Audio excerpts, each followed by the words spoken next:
இன்றைக்கி India Gate Lucknowi biryani masala use பண்ணி vegetable biryani எப்படி பண்ணுறதுன்னு பார்க்க போகிறோங்க. இதுக்கு மிக்ஸி யூஸ் பண்ணுறதுனால ரொம்ப குயிக்காக பண்ணிடலாங்க. ஃபஸ்ட்டு இதை பண்ணுறதுக்கு ஸ்டவ் ஆன் பண்ணி ஒரு கடாயை வச்சு கொஞ்சம் தண்ணி சேர்த்துக்கங்க.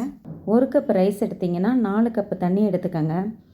தண்ணியை கடாயில் ஊற்றி அதில் கொஞ்சம் பட்டை, கிராம்பு, 2 ஏலக்காய், ஒரு பிரியாணி இலை இதெல்லாம் போட்டு நல்லா கொதிக்க விடுங்க.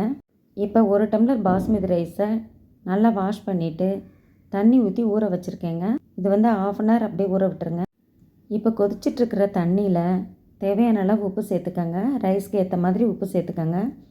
உப்பு சேர்த்து நல்லா கலந்து விட்டுட்டு நம்ம 1/2 மணி நேரம் ஊற வச்ச அரிசியை நல்லா தண்ணியை வடிச்சிட்டு இதில் சேர்த்துக்கங்க.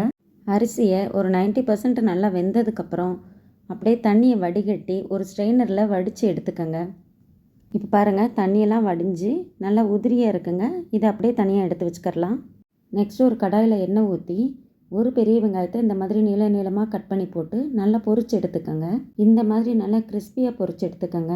இங்கே கொஞ்சம் கேரட்டு, பீன்ஸ் நறுக்கி வச்சுருக்கேன். காலிஃப்ளவர், பச்சை பட்டாணி எடுத்து வச்சுருக்கேங்க.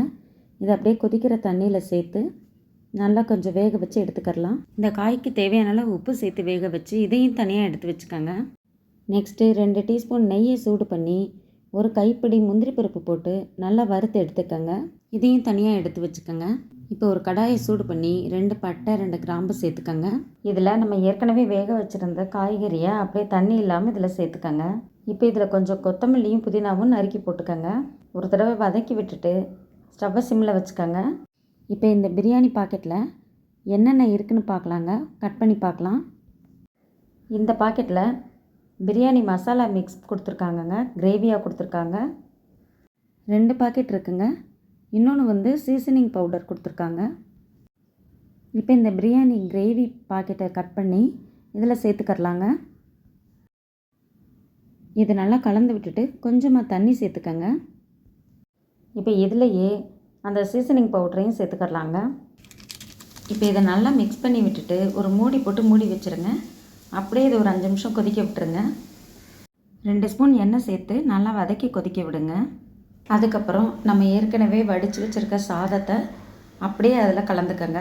உங்களுக்கு இந்த வீடியோ பிடிச்சிருந்தா ஒரு லைக் போடுங்க, மற்றவங்களுக்கும் ஷேர் பண்ணுங்கள். இப்போ இதிலையே ஒரு 3 டீஸ்பூன் நெய்யும் சேர்த்து கலந்துக்கங்க.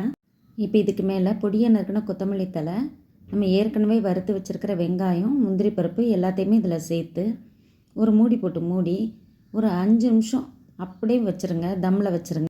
இப்போ பாருங்கள், ஒரு நார்த் இந்தியன் ஸ்டைலில் லக்னோவி பிரியாணி ரெடி ஆயிடுச்சு. இதை நீங்களும் ட்ரை பண்ணி பாருங்கள். எப்படி வந்துச்சுன்னு எனக்கு கமெண்ட் பண்ணுங்கள். உங்களுக்கு நம்ம சேனல் பிடிச்சிருந்தா சப்ஸ்கிரைப் பண்ணிக்கோங்க. இது வரைக்கும் இந்த வீடியோ பார்த்ததுக்கு ரொம்ப நன்றி. தேங்க்ஸ் ஃபார் வாட்சிங்.